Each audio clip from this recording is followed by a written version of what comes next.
내가 매일 기쁘게. 샬롬. 사랑하는 영락교회 성도 여러분, 지난밤도 평안하셨죠? 오늘은 2022년 11월 17일 목요일 아침입니다.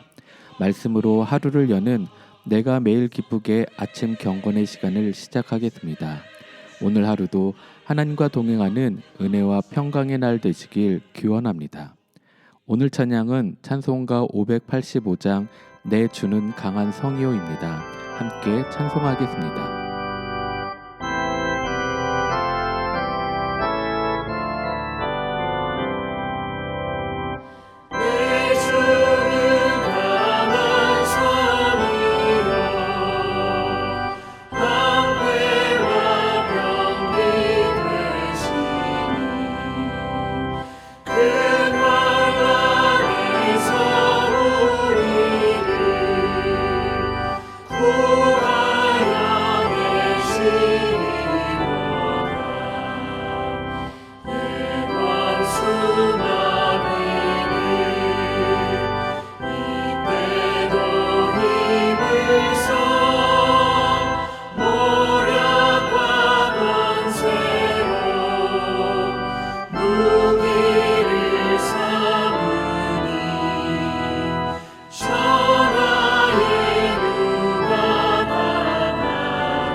함께 기도하겠습니다.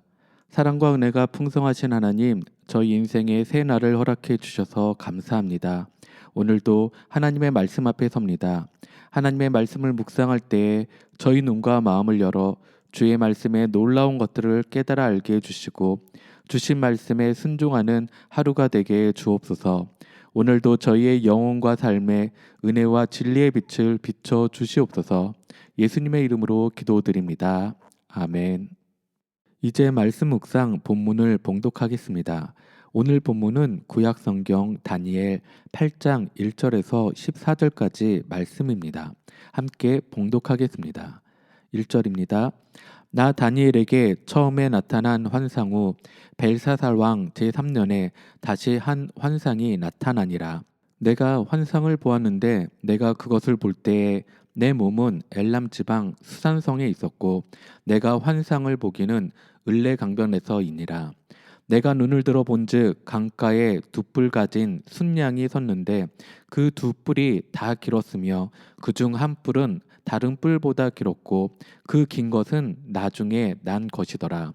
내가 본즉 그 순양이 서쪽과 북쪽과 남쪽을 향하여 받으나 그것을 당할 짐승이 하나도 없고 그 손에서 구할 자가 없으므로 그것이 원하는 대로 행하고 강하여졌더라. 내가 생각할 때에 한 순념소가 서쪽에서부터 와서 온 지면에 두루 다니되 땅에 닿지 아니하며 그 염소의 두 눈 사이에는 현저한 뿔이 있더라. 그것이 이 두 뿔 가진 순양 곧 내가 본 바 강가에 섰던 양에게로 나아가되 분노한 힘으로 그것에게로 달려가더니 내가 본즉 그것이 순양에게로 가까이 나아가서는 더욱 성내어 그 순양을 쳐서 그 두 뿔을 꺾으나 순양에게는 그것을 대적할 힘이 없으므로 그것이 순양을 땅에 엎드러뜨리고 짓밟았으나 순양을 그 손에서 벗어나게 할 자가 없었더라. 순념소가 스스로 심히 강대하여 가더니 강성할 때에 그 큰 뿔이 꺾이고 그 대신에 현저한 뿔 넷이 하늘 사방을 향하여 났더라. 9절입니다. 그중 한 뿔에서 또 작은 뿔 하나가 나서 남쪽과 동쪽과 또 영화로운 땅을 향하여 심히 커지더니 그것이 하늘 군대에 미칠 만큼 커져서 그 군대와 별들 중에 몇을 땅에 떨어뜨리고 그것들을 짓밟고 또 스스로 높아져서 군대의 주제를 대적하며 그에게 매일 드리는 제사를 없애버렸고 그의 성소를 헐었으며 그의 악으로 말미암아 백성이 매일 드리는 제사가 넘긴 바 되었고 그것이 또 진리를 땅에 던지며 자의로 행하여 형통하였더라. 내가 들은즉 한 거룩한 이가 말하더니 다른 거룩한 이가 그 말하는 이에게 묻되 환상에 나타난 바 매일 드리는 제사와 망하게 하는 죄악에 대한 일과 성소와 백성이 내준 바 되며 짓밟힐 일이 어느 때까지 이를꼬 하매 그가 내게 이르되 2300 주야까지니 그때의 성소가 정결하게 되리라 하였느니라. 아멘. 이제 말씀 묵상을 함께 나누겠습니다. 첫째로 오늘 묵상 본문의 핵심 내용을 살펴보겠습니다. 오늘 본문은 벨사살 왕 3년에 다니엘이 다시 받은 꿈과 환상에 대한 내용입니다. 처음 다니엘이 네 짐승의 환상을 받은 후 2년 후에 다시 받은 것입니다. 이번에 본 환상은 세 가지였습니다.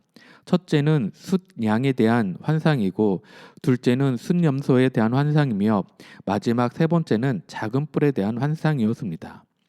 다니엘이 눈을 들어보니 강가에 두 뿔 가진 순양이 서 있는데 그 뿔이 다 길되 한 뿔은 다른 뿔보다 길었습니다. 이 긴 것은 나중에 난 것이었습니다. 8장 20절 말씀을 보면 이 두 뿔 가진 순양은 메대와 바사를 가리킵니다. 즉 뿔은 통치하는 나라를 상징합니다. 나중에 난 뿔이 길다는 것은 메대의 뒤를 이은 바사, 즉 페르시아가 더 강력한 나라가 될 것임을 암시하고 있는 것입니다. 또 이 순양이 서쪽과 북쪽과 남쪽을 공격하는데 어느 누구도 막을 수 없었습니다. 원하는 대로 행하고 점점 더 강해졌습니다.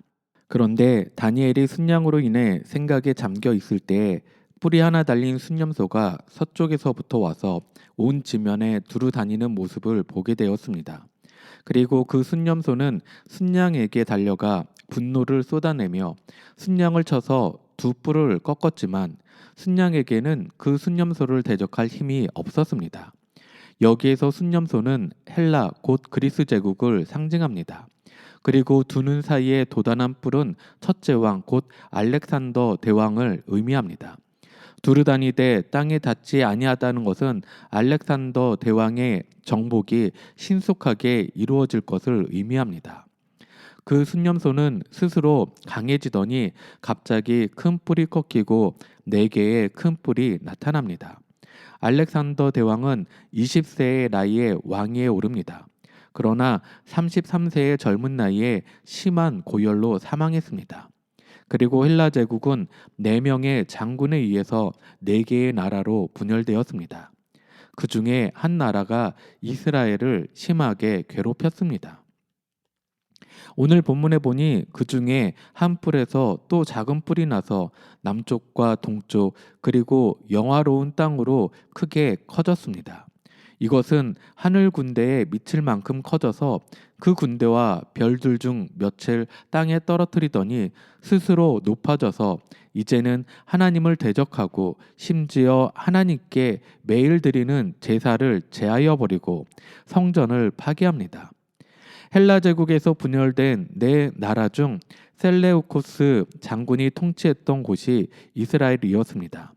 본문에서 이 작은 뿔은 이 셀레우코스 8대 왕인 안티오쿠스 에피파네스를 의미합니다. 에피파네스는 신의 나타남을 뜻하는데 이 이름을 자신의 이름 안티오쿠스 뒤에 붙여 자신의 이름으로 삼았고 그는 헬라 문화를 전파하는 사명을 가지고 있었기에 예루살렘 성전에 제우스 신상을 세웠습니다. 그리고 성전에서 제우스 신에게 제사를 드리고 하나님께 드리는 제사를 폐한 것입니다. 작은 뿔의 악행에 대한 환상을 목격하던 중에 갑자기 거룩한 이들의 대화를 듣게 됩니다. 그 대화에는 하나님의 성소와 백성이 짓밟힐 일이 2300주야까지 지속된다고 했습니다. 오늘 본문을 통해 악인이 형통하고 더욱 강해지는 것은 기한이 정해져 있음을, 우리 안에 고난과 시련을 당할 때 끝이 보이지 않는 것 같지만 그것도 기한이 정해져 있음을 깨닫고 영원하신 하나님 앞에서 살아갈 날을 바라보며 하나님의 때에 하나님의 방법으로 회복시켜 주실 것을 믿으며 주어진 오늘 하루를 감사함으로 살아가는 우리 모두가 되길 소망합니다. 둘째로 오늘 묵상 본문에 나타난 하나님은 어떤 분인지를 살펴보겠습니다. 오늘 묵상 본문에 나타난 하나님은 끊임없이 우리에게 말씀하여 주시는 분이시다라는 것입니다. 오늘 본문 1절 말씀을 읽겠습니다. 나 다니엘에게 처음에 나타난 환상 후 벨사살 왕 제3년에 다시 한 환상이 나타나니라. 아멘. 우리 하나님은 우리에게 계속해서 끊임없이 하나님의 일을 말씀해 주시는 분이십니다. 또한 하나님은 말씀하시고 말씀대로 행하시는 신실하신 하나님이십니다. 그리고 그 말씀을 통해 우리를 위로하시고 회복하시며 새로운 비전을 보게 하십니다. 벨사살 왕이 다스리던 시대는 하나님을 인정하지 않았던 시대입니다. 하나님을 믿는 자들에게는 너무나도 어려운 시대였고 소망이 없던 시대였습니다.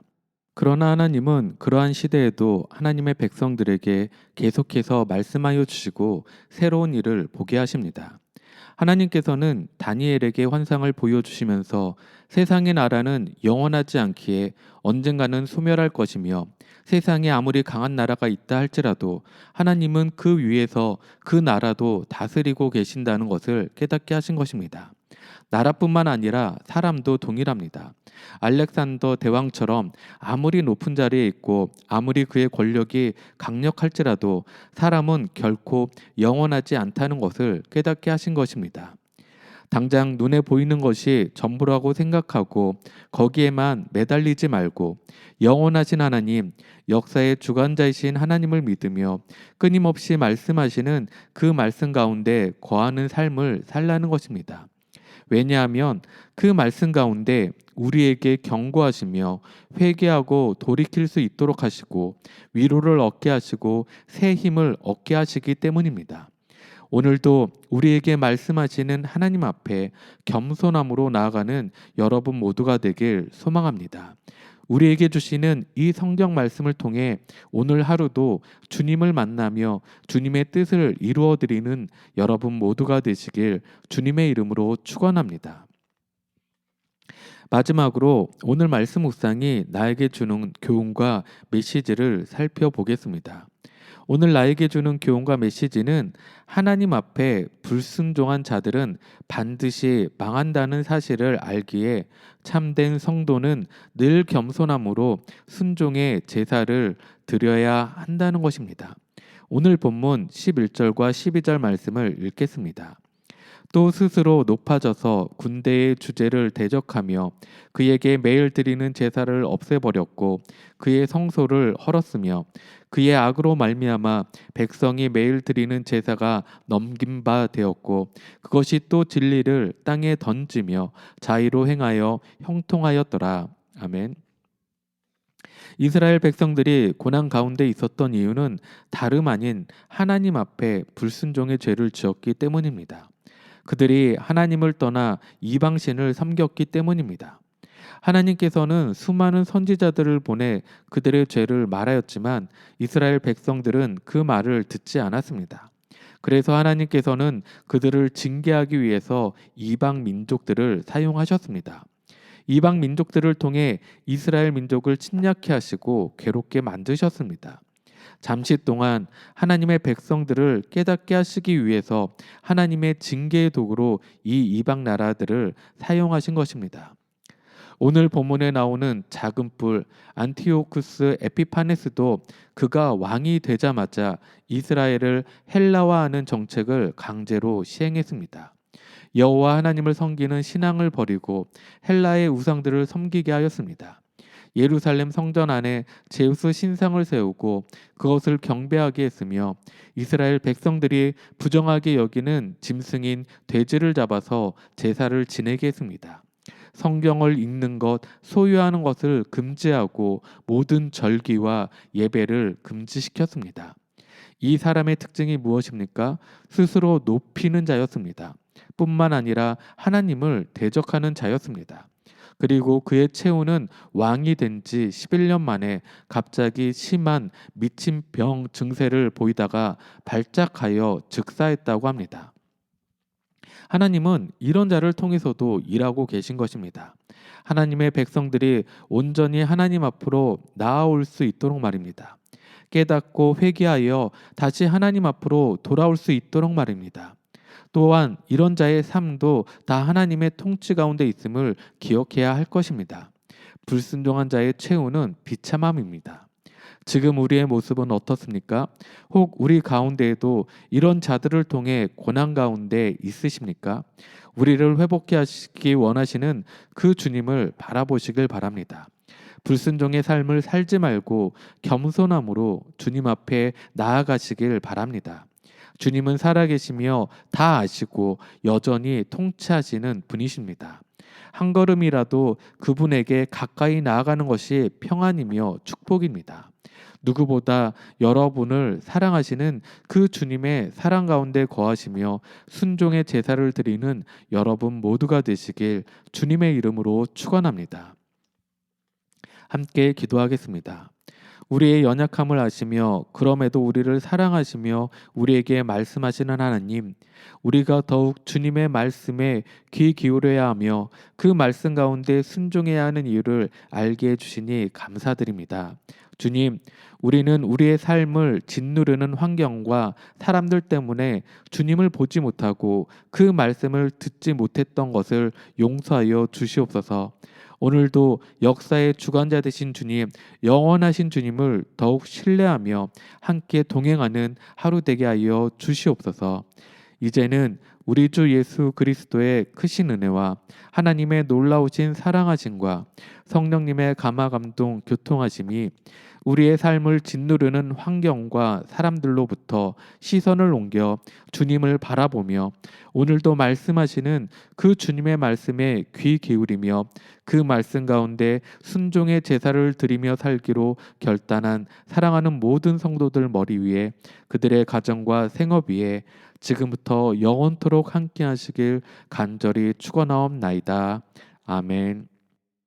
찬양이 연주되는 동안 오늘 주신 말씀과 기도 제목을 가지고 믿음으로 함께 기도하겠습니다. 첫째는 오늘 하루도 우리를 괴롭게 하고 힘들게 하는 환경과 사람들로부터 시선을 돌려 주님께 더욱 한 걸음 나아가고 그 주님의 말씀에 귀를 기울여 지금 이 순간에도 우리를 통치하시는 주님의 섭리 가운데 그 주님만을 신뢰하며 동행하는 삶 살아가게 해달라고 함께 기도하겠습니다. 둘째는 우리 영락교회 모든 성도와 교회 공동체를 은혜와 평강으로 지켜주시길 기도하겠습니다.